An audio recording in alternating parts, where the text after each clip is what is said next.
Alors, je vous laisse patienter encore une minute parce que je vois que ça arrive. Il y a des personnes qui se connectent, là, qui essayent de se connecter. Donc, j'attends une minute et je vais démarrer euh, pour, euh, pour être dans les temps. Voilà. Si vous êtes OK avec ça.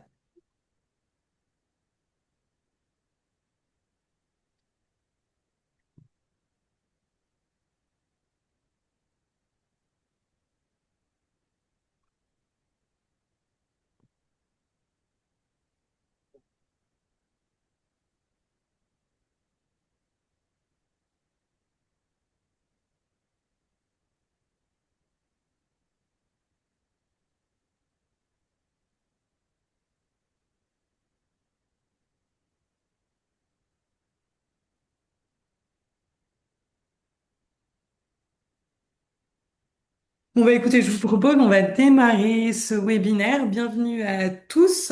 Ce webinaire, donc, Vivre Parcoursup sereinement.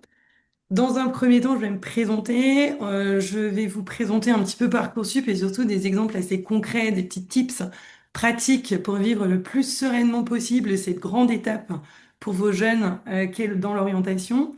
Je pense que je vais parler pendant environ 35-40 minutes et bien évidemment, vous pouvez aussi poser vos questions soit dans le chat, soit ensuite à la fin de la présentation. Juste avant, pour démarrer, j'ai eu quelques messages de parents qui ne peuvent pas être présents aujourd'hui et qui m'ont demandé de l'enregistrer, donc j'espère que c'est OK pour tout le monde, bien évidemment. Voilà. Alors, bah écoutez, donc bienvenue sur Vivre Parcoursup sereinement. Donc moi je suis Caroline Vaspar. Alors j'accepte en même temps encore des participants. Super.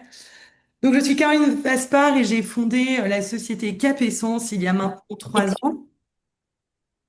Il y a maintenant 3 ans, l'objectif de Cap Essence, qu'est-ce que c'est? C'est d'accompagner deux types de personnes. Les premières personnes, ce sont les jeunes à travers l'orientation scolaire.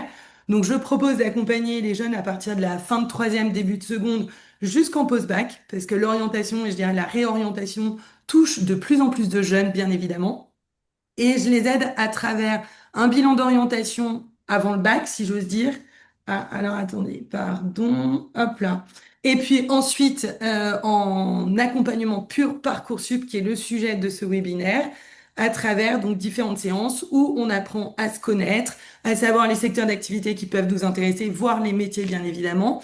Et pour les jeunes qui sont en terminale, je travaille avec eux, ce qu'on appelle le plan Parcoursup, c'est-à-dire quels sont les vœux que je vais pouvoir écrire, quelles sont les formations que je peux aller chercher en fonction de mon niveau scolaire, de ma motivation, de ma personnalité et bien évidemment de ce que je souhaite faire dans le futur. Le deuxième plan sur lequel je travaille, c'est aussi la transition professionnelle avec des adultes pour tout ce qui est bilan de compétences, par exemple. Alors, on va rentrer dans le vif du sujet tout de suite. Je me permets juste avant de vous dire, dans le chat, vous allez trouver mes coordonnées. Dans la newsletter qui vous a été envoyée ou dans un mail de rappel, les coordonnées, que ce soit mon site internet, enfin le site internet, l'adresse mail, ne sont absolument pas correctes pour info. Donc, je vous invite à les prendre. Je les mettrai en fin de présentation, bien évidemment. Mais en tous les cas, pour votre info, vous avez déjà mon numéro de portable, mon adresse mail et mon site qui sont dans le chat. Par ailleurs, je précise, si vous souhaitez recevoir la présentation ou le replay de cette réunion, vous n'hésitez pas à m'envoyer un petit mail et je le ferai dans l'après-midi, bien évidemment. Alors, l'orientation, on va parler Parcoursup, mais avant, on va se dire deux mots sur l'orientation. L'orientation, en fait, c'est une véritable source de stress chez nos jeunes, mais chez nous, parents. Pourquoi? Parce que chez les jeunes, c'est souvent très lié aux résultats scolaires, il y a une notion de performance, on a quand même très peur de se tromper de voie, et quand vous interrogez des jeunes élèves de lycée, il y a 80, plus de 80% des jeunes qui vous disent, en fait, Parcoursup me terrorise. Je ne sais pas ce que j'ai envie de faire, et quand vous leur posez la question, qu'est-ce que tu veux faire plus tard? Alors là, on les perd en général, puisque on n'est pas tout à fait sur la même notion de temps adulte et jeune. Eux ont tendance à même pas savoir ce qu'ils font dans les 3-4 heures qui suivent quand vous leur posez la question. Et nous, on est déjà en train d'envisager des mois, voire des années, et de les projeter dans leur avenir. Pour les parents, c'est quelque chose de complexe. Même si on connaît nos jeunes, même si on a des idées du monde professionnel, le monde professionnel reste un monde incertain. Aujourd'hui, Parcoursup, on va en reparler, je vais vous donner quelques chiffres pour vous expliquer un peu à quoi ça correspond, mais le monde de la formation est quand même immense et extrêmement complexe, donc c'est pas forcément très facile pour nous de savoir exactement à quel type de diplôme on se réfère, quel type de formation, etc. Et puis bien sûr, c'est espérer trouver la meilleure voie possible en fonction de la personnalité de notre jeune, de ses talents, de ses compétences, mais aussi malheureusement un petit peu de ses faiblesses, de les prendre en compte en tous les cas, de façon à ce qu'il soit le plus heureux, le plus épanoui. Très souvent, quand moi je reçois des jeunes en rendez-vous avec leur famille, le premier constat que je peux faire, c'est qu'en fait, ce stress autour de l'orientation entraîne un point extrêmement important. Ça coupe la communication clairement entre les parents et les jeunes. Ça crée en tous les cas des tensions qui sont extrêmement fortes et ça crée des moments de stress qui sont parfois très difficiles, très durs même à vivre, aussi bien en tant que parent, en tant que jeune. Et en fait, malheureusement, on a souvent une perte de confiance du jeune qui est pas forcément toujours soutenu au niveau de son établissement, en fonction des endroits où ils peuvent se situer. Et puis en plus, au niveau de sa famille, ça devient compliqué à vivre. Donc effectivement, on est dans des situations de tension. C'est pourquoi des personnes tierces peuvent régulièrement vous aider pour retrouver la confiance. Alors, l'orientation, ça se prépare et on va parler tout de suite de Parcoursup. Mais en tous les cas, ce qui est certain, c'est qu'aujourd'hui, on est le 13 novembre, on arrive dans une période qui va être certes très importante pour tous nos terminales, mais si vous êtes parent aussi de plus jeunes enfants, effectivement, j'ai un petit conseil à vous donner, c'est que l'orientation, c'est un chemin progressif. Ça se construit, ça se prépare étape par étape. Bien évidemment, hop là, pardon.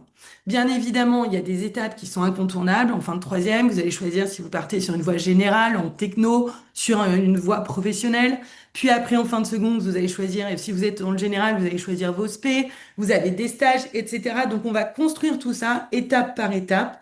C'est se poser les questions au bon moment. Et vous, la plus belle aide que vous pourrez apporter à tous ces jeunes, c'est justement de les écouter, de les inciter à être curieux. Je sais que c'est pas toujours évident parce que la période de l'adolescence n'est pas toujours la période la plus simple que l'on peut traverser au sein des familles.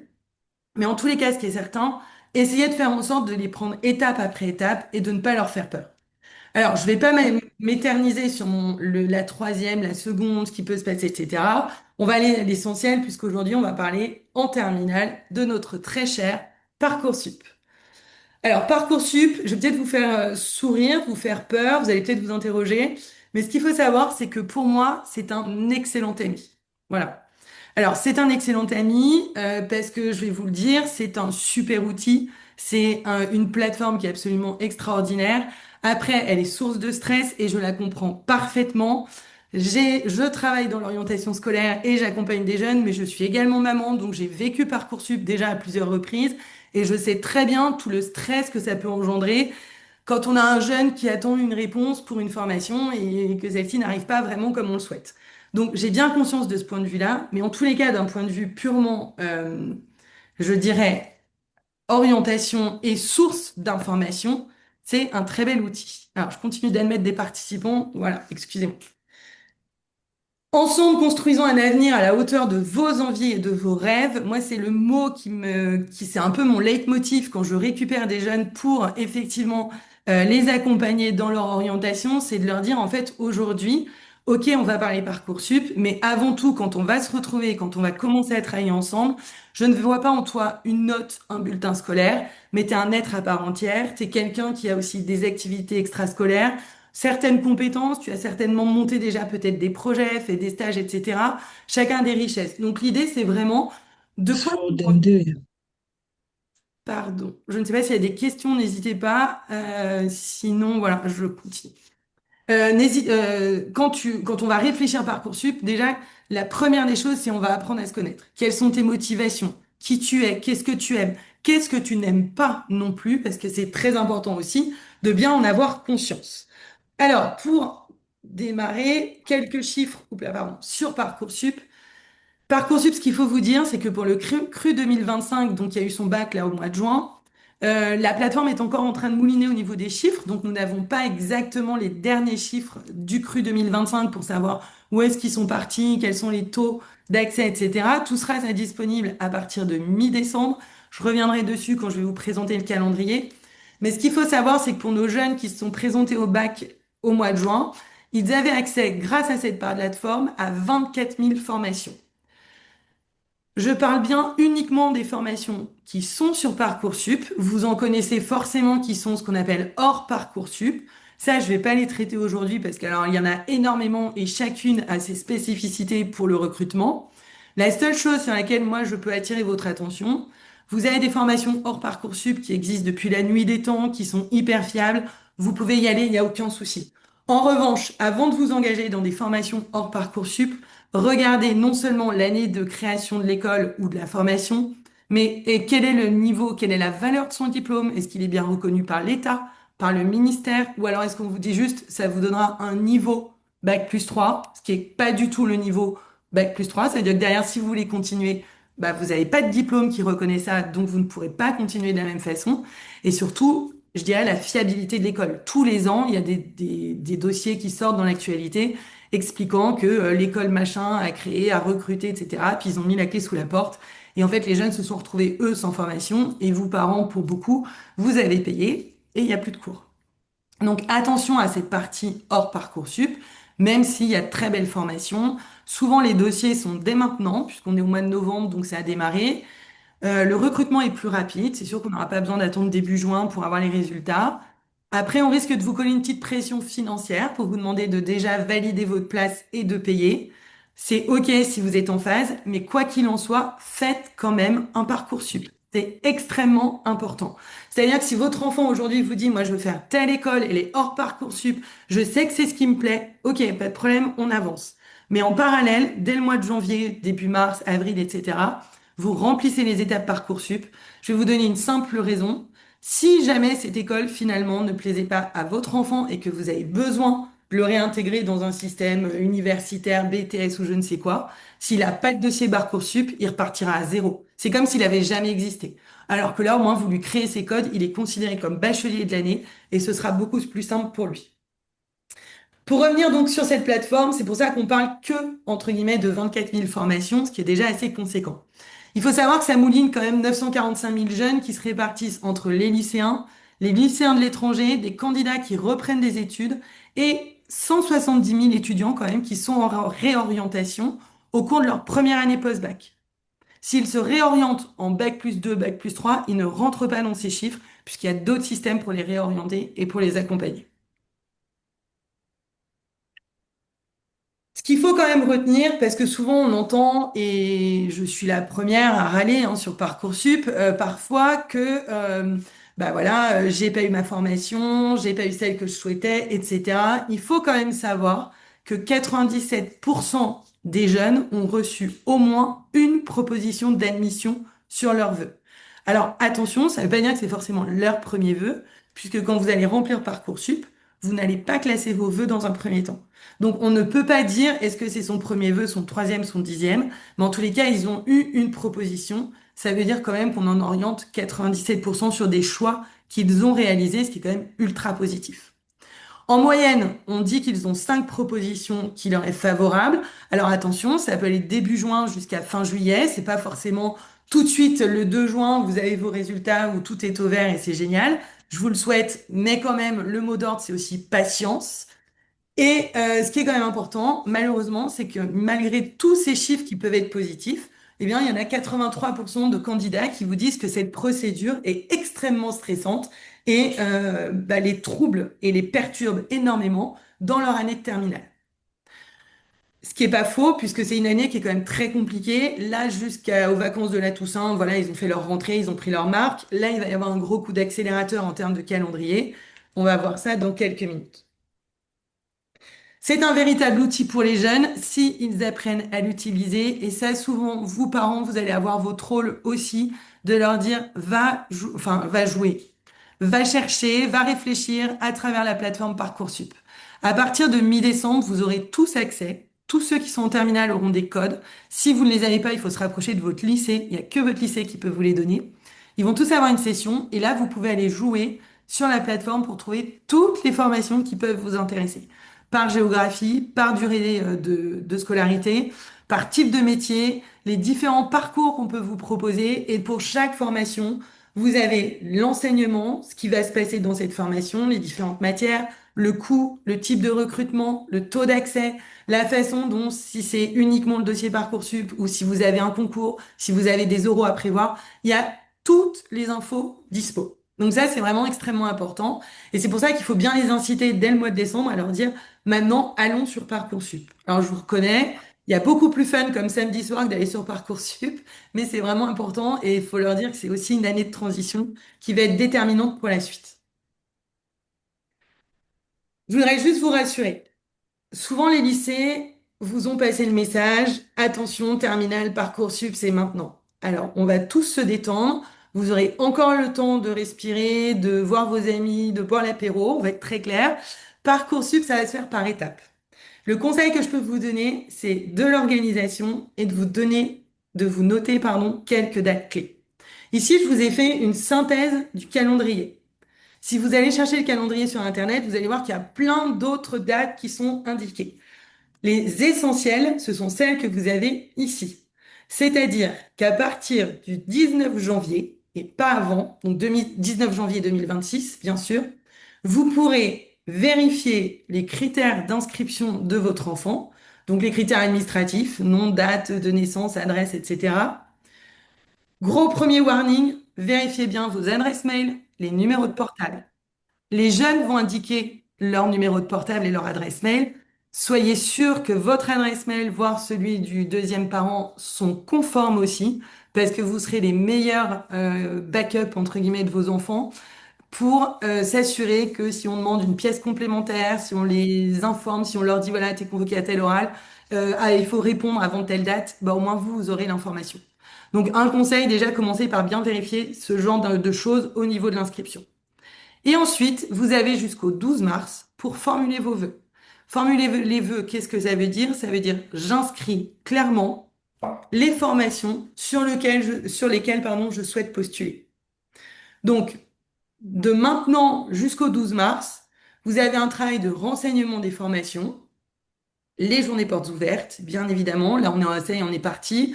Ce qu'on appelle nos fameuses JPO, bien évidemment. Assister à des webinaires en ligne. Vous allez voir qu'il y a beaucoup de choses qui sont quand même offertes aujourd'hui gratuitement aux familles et aux jeunes.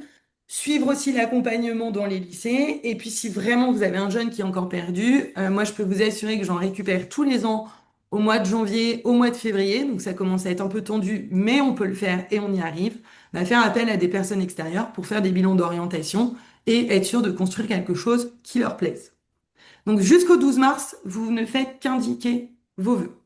Ça veut dire quoi? Ça veut dire que vous mettez le nom de la formation et vous en mettez un maximum parce qu'à partir du 12 mars, cette étape d'inscription des vœux sera fermée et vous ne pourrez plus rajouter de formation. Donc ça, là-dessus, j'insiste vraiment. Si votre enfant hésite, par exemple, pour inscrire je sais pas, un BTS dans la région, il vaut mieux qu'il l'inscrive et au pire, après, entre le 12 mars et le 1er avril, il se dit non, finalement, je postule pas, je fais pas de dossier. C'est pas grave. C'est même OK. Plutôt que de se dire, oh, je sais pas, je le mets pas, et après se dire, bah, finalement, j'aurais bien aimé postuler. Là, ce sera trop tard et je vous assure que la plateforme ne fera rien pour vous aider à ce niveau-là.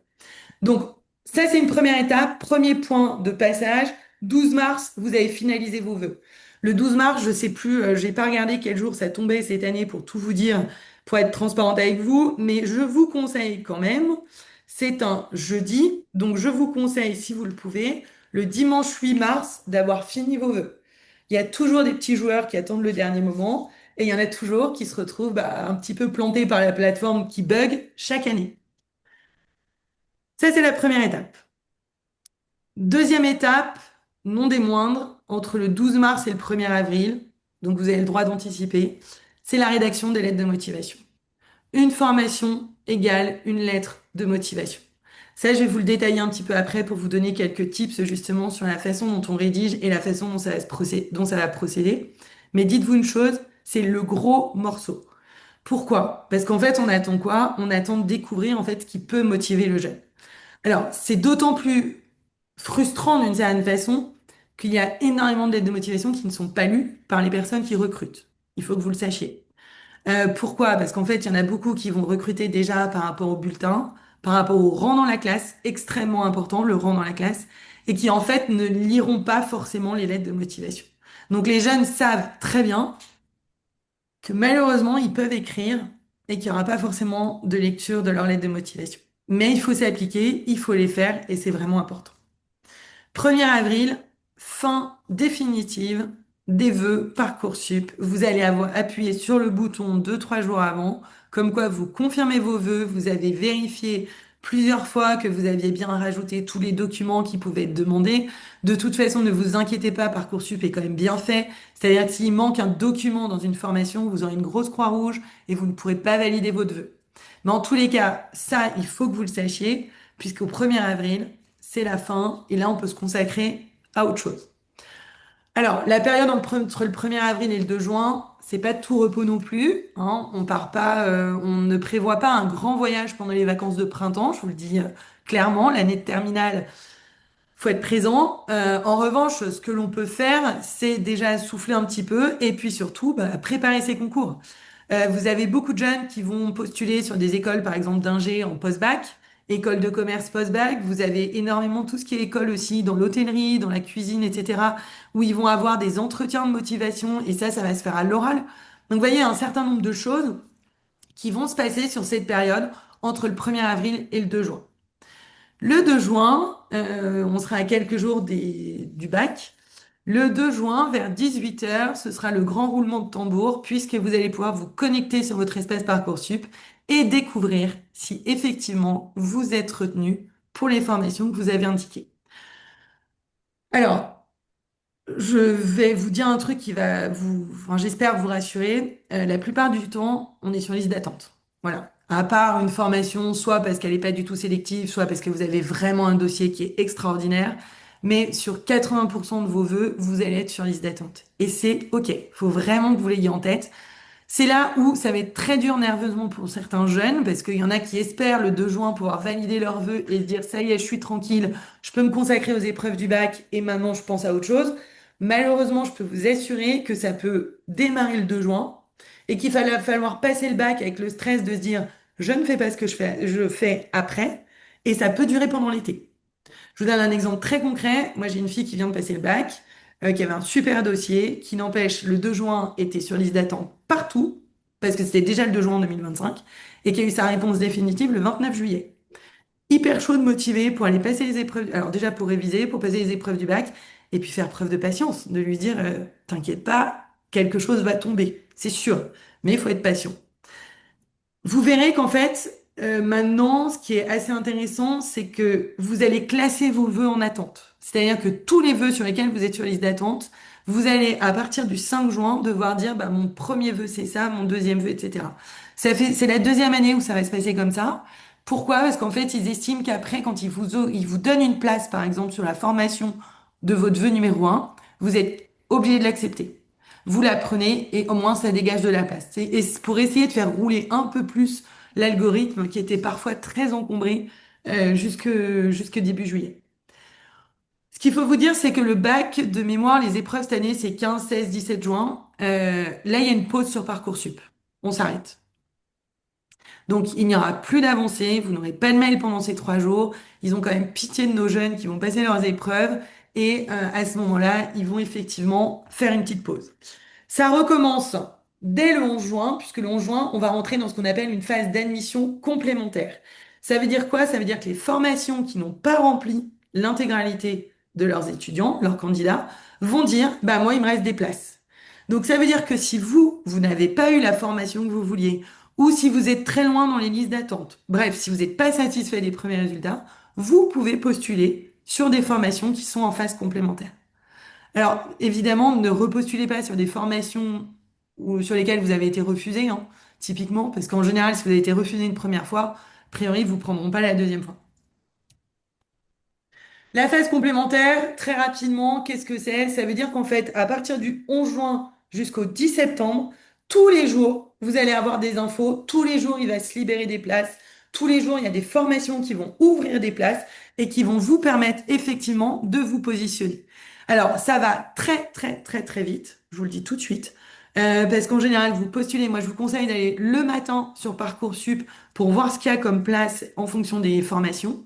Vous postulez et sous 24 heures, vous avez la réponse. Donc là, et en général, vous avez 24 heures pour répondre. C'est pour ça que je vous dis, ça va très très vite. À partir de mi-juillet, vous n'aurez plus de vision sur les vœux que vous avez en attente. C'est-à-dire que vous n'allez pas savoir si vous continuez d'avancer ou pas dans la liste d'attente. Voilà, faut se le dire, c'est quelque chose qui est stressant, mais jusqu'à fin août, début septembre, vous pouvez récupérer une place dans vos formations.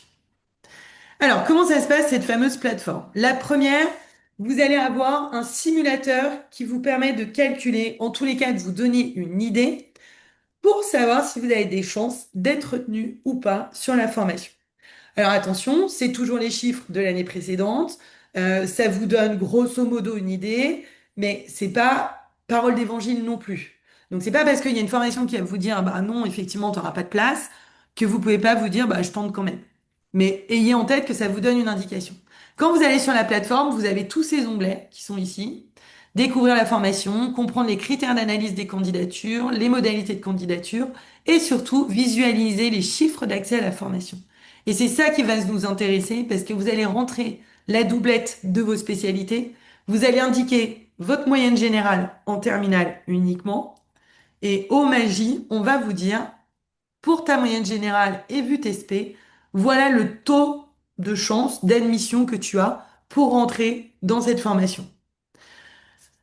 Alors attention, je vous ai dit, hein, c'est pas parce qu'on va vous dire plus de 80% que vous allez être pris, c'est pas parce que vous allez avoir 3% que vous serez refusé, mais ça vous donne quand même un indicateur et on va voir en fait que Parcoursup, c'est finalement une stratégie.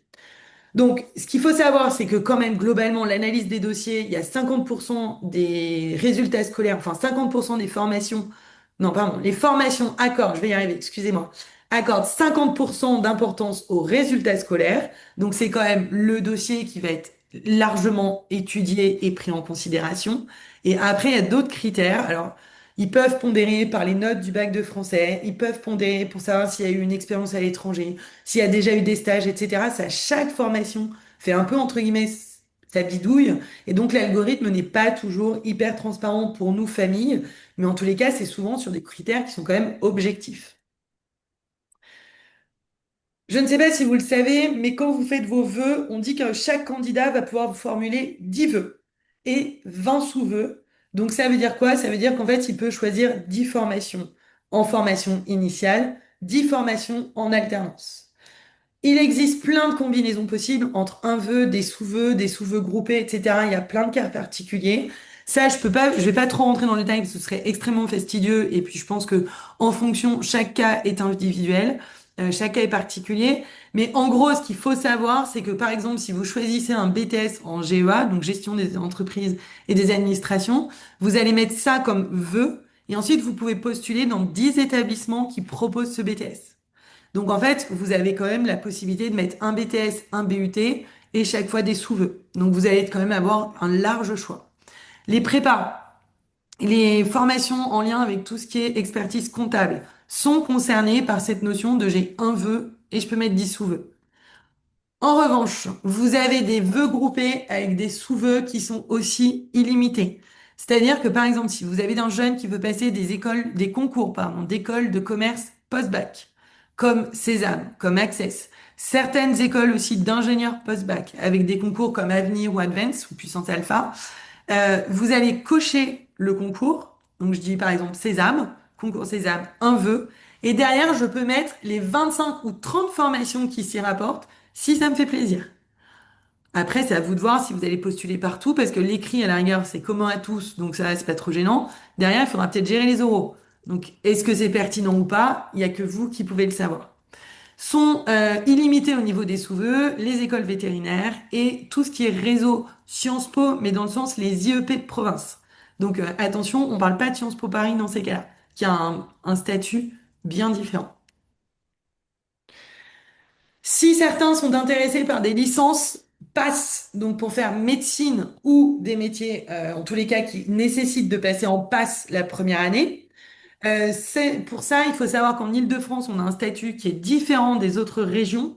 Donc attention parce que si vous avez des amis qui sont dans d'autres régions de France, ne leur donnez pas ces infos, ce ne sera pas du tout la même pour eux. Mais nous, en région parisienne, on peut postuler à toutes les passes de l'Île-de-France. Donc ça veut dire qu'en fait, si vous prenez toutes les passes avec les mineurs, donc avec des options, vous pouvez postuler dans 34 établissements différents, enfin 34 formations différentes, ce qui est quand même une vraie chance quand on sait comment les passes sont demandées et comme c'est parfois compliqué d'y rentrer. Si on s'attarde sur Parcoursup, vous, parents, qu'est-ce que vous allez avoir à faire concrètement? Dans un premier temps, il y a la partie administrative. L'administratif, il y a deux grandes étapes. Il y a le lycée qui va gérer énormément de choses et vous avez les familles. Vous, en tant que famille, vous allez être là pour rédiger et pour vérifier ce que le lycée a déposé. Donc le lycée, comme vous pouvez le voir sur cette slide, va déposer les bulletins de première et de terminale, les notes du bac de français, les attestations de langue. Alors, quand je vous dis d'aller vérifier si ce sont bien les bons bulletins de vos enfants, ça peut faire sourire, mais vu le nombre de jeunes qu'ils inscrivent au bac, le nombre de documents qu'ils vont télécharger ou sur lesquels ils vont renseigner, ils vont donner de l'information, autant vous dire que la source d'erreur est quasiment, elle arrive jamais. Mais dans le doute, checkez bien que ce soit bien vos notes de bac de français, par exemple, parce que si vous avez eu, je sais pas, 15 et 17, vous n'avez peut-être pas envie de vous retrouver avec le 7 et le 9 de celui qui n'a pas forcément réussi son épreuve. Donc ça, c'est des choses qui sont importantes à vérifier. Et vous allez avoir téléchargé par le lycée ce qu'on appelle la fiche avenir. La fiche avenir, c'est un document, alors c'est un peu dur certaines fois pour certains parents, pour certains jeunes. Vous ne la verrez pas avant début juin. Donc vous ne saurez pas ce que les profs ont pu mettre pour votre enfant sur la suite de ses études. C'est-à-dire que chaque professeur va remplir pour chaque jeune et pour chaque formation qu'il demande une fiche, une annotation sur cette fiche avenir. Donc vous imaginez bien quand on est dans des gros lycées, les profs qui ont plusieurs classes de terminale, si vous avez une classe de 35, que chaque jeune a au moins 10 formations, voire plus, bah vous faites le nombre de jeunes multiplié par le nombre de formations et vous voyez ce que les profs de terminale ont à remplir, en gros, entre mi-janvier et début avril. Donc ils ont un travail qui est colossal. Ces fiches à venir, une fois qu'elles ont été remplies par les profs, sont toutes validées par les chefs d'établissement. Et en fait, on leur demande quoi? On leur demande de se positionner par rapport, est-ce que le jeune peut réussir dans cette formation? Avis favorable, très favorable, non favorable. Quel est le niveau de la classe? Moyen, satisfaisant, très satisfaisant. Et en général, ils écrivent, ils mettent un petit mot à la main. Normalement, je dis bien normalement, ça n'a rien à voir avec un bulletin scolaire dans le sens où ce n'est pas l'endroit où on va régler les comptes entre guillemets avec un élève. C'est-à-dire qu'un élève qui a chahuté, qui n'a pas forcément toujours été très sérieux, mais où vous sentez qu'en tant que prof, il a complètement la légitimité pardon, d'aller dans cette formation, vous allez l'encourager. Après, s'il est trop dissipé, effectivement, vous avez le droit de le choper à côté et de lui dire, bah, en fait, je vais te coller, etc. Mais en tous les cas, ça n'apparaîtra pas sur Parcoursup. C'est hyper important. Ce qui va apparaître sur Parcoursup, ce sont aussi les absences, voilà, les retards, et puis après, tout incident, bien évidemment, de discipline. Si vous avez des jeunes qui sont concernés par un parcours malheureusement parfois atypique dans le sens dû à une maladie, un handicap ou un événement extérieur, parce que malheureusement tous les ans on a des jeunes bah, ou qui perdent un parent, ou voilà, ça s'inscrit et ça se note dans Parcoursup. Il y a entre guillemets une case spéciale pour le noter et il faut absolument le mentionner parce que c'est extrêmement important. Donc vous, une fois que vous avez vérifié ça, et ben vous allez pouvoir commencer la rédaction. Alors je dis vous, mais c'est pas vraiment vous, ce sont vos jeunes. Et ça, c'est vraiment important que ce soit eux. Les rubriques activités, les lettres de motivation et tous les documents supplémentaires que la formation va vous demander. Je vous donne un exemple. Activités et centres d'intérêt, donc que vous pouvez voir ici. 4 rubriques. 1500 caractères par case. On doit parler de ses expériences d'encadrement, de ses engagements citoyens, de son expérience professionnelle, et d'un parcours ouverture sur le monde. Alors ça peut être par exemple ceux qui vont faire beaucoup de sport mais qui sont pas reconnus comme étant sportifs de haut niveau.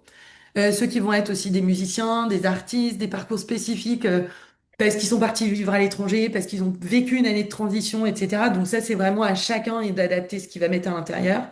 L'expérience professionnelle, rassurez-vous, on sait quand même qu'on a affaire à des terminales, donc a priori ils n'ont pas un CV de dingue, mais tout petit job d'été, du babysitting régulier. C'est le babysitting, vous allez garder 2 fois une famille en l'espace de 6 mois, ça compte pas vraiment, mais du soutien scolaire, vous avez été rémunéré. Tout ce qui est engagement citoyen et associatif, bah, commencez à le noter déjà, parce que à la rigueur, tout ce que vous ferez dès maintenant, ce sera fait pour le mois de mars. Et puis, toutes vos expériences, alors encadrement, animation, ça peut être au sein d'une association. Si vous faites du sport, vous allez encadrer des plus petits, etc., etc. Ce qui est important, c'est que dès aujourd'hui, moi, j'incite toujours les jeunes que j'accompagne à prendre un petit carnet et à noter tout de suite, bon, en fait, ce qu'ils savent déjà, ce qu'ils ont déjà fait, pour être sûr de rien oublier. Voilà, parce que vous verrez qu'en fait, nos jeunes, ils font souvent beaucoup de choses, mais ils savent pas forcément le valoriser, bah, parce qu'ils ont 18 ans et que c'est assez logique par rapport à leur expérience. La lettre de motivation que vous avez ici, chaque formation va vous demander une lettre de motivation. Quand je dis ce sont vos jeunes qui rédigent, en fait, les formations ne veulent pas lire ce qui est écrit par les parents. C'est pas que ça ne nous intéresse pas, mais vous vous doutez bien que quand on a 40, 45 ans, ou plus, ou moins, etc., on rédige pas comme un jeune qui a 18 ans. En plus de ça, c'est leur projet, c'est à eux d'y aller et de rédiger. Alors, bien évidemment, vous avez le droit de corriger les fautes d'orthographe, vous avez le droit de regarder un peu la syntaxe globale, etc. Mais c'est quand même à eux de rédiger et d'écrire pourquoi ils veulent faire cette formation. Ici, faites ressortir des éléments que vous aurez pu voir, par exemple, pendant des journées portes ouvertes. Vous avez récupéré des infos, vous avez discuté avec le directeur des études, faites-y référence. C'est le moment ou jamais de dire, lorsque j'étais à la journée porte ouverte, je sais pas quoi, 15 novembre, j'ai rencontré Madame Machin, ou voilà. C'est le moment où vous pouvez vous valoriser. Ne perdez pas de temps avec des grandes formes, des grandes phrases alors, quand je dis de politesse, attention, on commence pas direct, mais Madame, Monsieur, ça suffit, et à la fin, cordialement. On met pas dans l'attente de votre réponse, etc., etc. Vous allez perdre trop de temps. Quand je vous dis qu'en fonction des formations, vous avez aussi des documents spécifiques, tout jeune qui va postuler sur une licence de droit, quel que soit le droit, entre guillemets, qu'il souhaite faire, va devoir répondre à ce qu'on appelle un questionnaire. Voilà, c'est un petit questionnaire, vous n'avez jamais fait de droit avant, c'est pas grave, c'est pas du tout pour voir votre niveau, c'est une façon un peu de vous faire toucher du doigt ce qui peut, quelques problématiques auxquelles on peut être confronté quand on part en licence, mais je vous assure, ça dure 10 minutes, c'est largement suffisant. Si vous avez des jeunes qui veulent faire STAPS, commencez déjà à demander une attestation dans le club principal. STAPS, c'est les études de sport, pardon. Par exemple, si vous avez un jeune qui fait du hand, et ben, demandez au club de hand de vous faire une attestation dès maintenant. C'est pour ça que je vous disais dès aujourd'hui, allez voir sur les formations Parcoursup les modalités d'inscription et notez-vous, pour certaines formations, ben, il me faut une attestation du club, il me faut peut-être passer un Cambridge, un IELTS, donc des certifications en langue, de façon à justifier mon niveau. Si vous faites ça le 30, le 30, 31 mars, pour le 1er avril, ça va être chaud. Parce que vous n'aurez pas le temps d'avoir tous ces documents et vos jeunes seront bien ennuyés avec ça. Voilà. Donc ça, c'est vraiment les points sur lesquels je peux attirer, votre attention. Si on parle un peu résultats, vous aurez vos résultats le 2 juin. Et le 2 juin, en fait, je vous ai dit, tout le monde sera quasiment sur liste d'attente. Alors, vous aurez des formations qui vont peut-être vous dire oui. Donc ça, c'est bingo et tant mieux pour vous. D'autres qui vont vous dire non. Et là, c'est terminé, on n'en parle plus. Et c'est les fameuses en attente. Alors, dès le lendemain, vous pouvez retourner sur vos vœux Parcoursup et systématiquement, vous aurez un petit schéma. Donc, je suis désolée, comme 2025 n'est pas dispo, je suis encore sur le schéma 23-24. Mais en gros, qui va vous indiquer l'année précédente, jusqu'à quel rang ils ont appelé les jeunes qui étaient sur liste d'attente. Ce qu'ils ont appelé à l'heure actuelle, donc là typiquement en 2024 pour cette formation, ils en avaient appelé 91 début juin. Vous, vous êtes 241e et on vous dit que l'an dernier, on en a pris 290. Donc a priori, vous serez pris. Je dis bien a priori. Donc ça vous donne une idée. Si vous êtes 1500e ici, autant vous dire que vous pouvez dire non et vous abandonnez le choix et au moins vous passez à autre chose. Ça, c'est la petite info que malheureusement beaucoup ne connaissent pas et on ne sait pas trop quand on est en liste d'attente comment on peut jauger notre chance ou pas d'être retenu. Alors, j'ai dit beaucoup de choses. C'est vrai que c'est un webinaire qui est assez descendant puisque c'est moi qui vous partage un certain nombre d'informations. Les quelques conseils que je peux vous donner, et je vous le donne très sincèrement puisque je vous l'ai dit, moi je le vis en tant que pro, mais je le vis aussi en tant que maman, donc je l'ai déjà vécu 2 fois, il m'en reste encore. Euh, Même en terminale, même le 13 novembre, ne soyez pas dépité en vous disant mon jeune ne sait pas du tout ce qu'il veut faire, c'est la catastrophe. Non.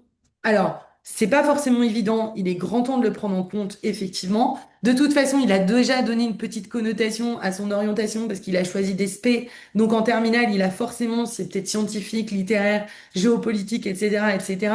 Après qu'un jeune ne sache pas exactement ce qu'il veut faire à 18 ans, 17 même, c'est normal. Vous pouvez discuter avec tous les directeurs de licence, d'école, etc., qui vous disent, mais heureusement qu'ils ont encore le temps de mûrir leur orientation. Alors oui, il y a ce couperet de Parcoursup qui arrive. Ce qu'il faut surtout, c'est qu'ils gardent confiance, qu'ils gardent envie d'échanger avec vous, par aussi bien par curiosité, mais que par intérêt. Poussez-les alors un petit peu gentiment, mais peut-être aller voir aussi certains de vos amis qui peuvent peut-être avoir des métiers qui pourraient les intéresser.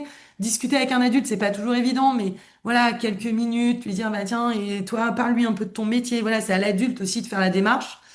Euh, et puis, bien évidemment, moi, je suis à votre disposition. Déjà, dans un premier temps, vous avez vu, j'ai mon mail. Si vous voulez recevoir le replay, je vous le redis, et la présentation, je vous les enverrai avec grand plaisir. Mais je peux aussi vous aider, bien sûr. Les quelques conseils que je peux vous donner, c'est faites des JPO. Alors, s'ils savent un petit peu où ils veulent aller. Quand vous allez faire vos vœux Parcoursup, ne visez pas trop haut. On a un dossier, on a un niveau scolaire. C'est pas la peine d'aller mettre des formations uniquement sélectives parce qu'en fait, ça va lui casser le moral plus qu'autre chose. En revanche, ne visez pas trop bas non plus. Donc, par exemple, sur 10 vœux, moi, je vous conseille de faire un vœu de cœur. Bah ouais, j'ai très envie de cette formation et je vais la mettre parce que peut-être que cette année, elle peut passer, parce qu'il peut y avoir un concours de circonstances qui fait que go. J'ai ensuite 8 vœux qui sont en lien avec mon dossier, mes envies et a priori, là, j'ai toutes mes chances. Et le dernier, c'est un vœu sécurité. Alors là, vous vous mettez une licence avec un taux d'accès hyper large où vous vous dites, bah, effectivement, si j'ai rien, j'ai au moins cette formation qui m'accueillera. Mais voilà, c'est pas ce que je souhaite, mais je sais que c'est quand même un secteur d'activité qui peut, enfin, cette formation peut m'emmener vers quelque chose qui me plaît, ou alors après en deuxième année, je peux reponter sur autre chose. Et voilà, donc ça peut quand même être intéressant, mais laissez-les quand même un petit peu rêver aussi avec un vœu de cœur. C'est quand même important. C'est le moment où ils doivent se dire oui, c'est encore possible. Et vous, parents, bah, je vous souhaite à tous bon courage. Soyez extrêmement organisés et anticipez au maximum. Alors, anticiper sans trop les stresser, mais en leur disant quand même qu'il y a des étapes clés qui vont arriver, et entre autres celle du 1er avril avec les lettres de motivation, où plus vous le ferez tôt, mieux ce sera. Voilà. Bien évidemment, alors ça c'est ma petite signature, parce que vous avez compris, mon nom de société c'est Cap Essence, donc cap ou pas cap de vivre Parcoursup sereinement. Ici, vous avez une slide où je vous laisserai, à travers vos téléphones, si vous le souhaitez, vous pouvez scanner les QR codes pour me suivre, soit sur Insta, soit sur LinkedIn. Et surtout, il y a une prise de rendez-vous possible qui sont 15 minutes gratuites. J'insiste vraiment. Alors, quand je dis 15 minutes, c'est globalement, c'est à peu près ça. Si vous avez une question par rapport à la suite ou par rapport à, voilà, votre enfant, un cas plus particulier, n'hésitez pas. Soit vous prenez rendez-vous, soit vous mettez un petit message, vu que j'ai mis mes coordonnées dans le chat. Ce sera avec grand plaisir que je vous répondrai et que je pourrai vous aider. Voilà, alors, est-ce que vous avez des questions? Parce qu'on n'est pas très très nombreux, donc vous pouvez mettre vos micros et me dire si je peux vous répondre.